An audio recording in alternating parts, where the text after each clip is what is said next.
Ti nuk ke institucion në Gjermani që nuk ke shqiptar.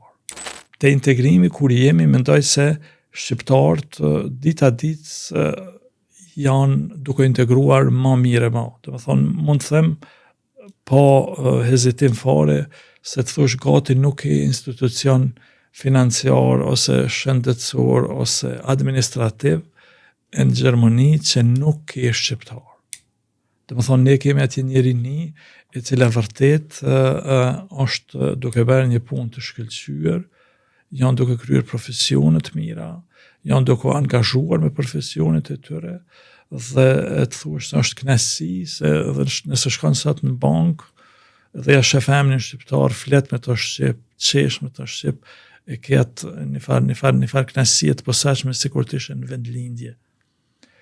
Çka lën për të dëshiruar është bashkëpunimi i institucioneve të Kosovës me komunitetin. Bashkëpunimi nuk është në nivel i cili do t'i sjellte të mirat e Kosovës, respektivisht mungon një platformë e lobimit për Kosovën dhe e lobimit për interesat e Kosovës. Do të thonë janë të lanun vetën ashtu, secili në atë formën dhe mundësinë e vet ta bën më të mirën të mundshme. Çka mendoj që nuk është arsyeshme, se po të kishte një platformë të tillë, të gjithë do ta njeknin një rrugtim të tillë dhe lobimi do të ishte shumë më i suksesshëm, edhe politik, po edhe në investime ekonomike.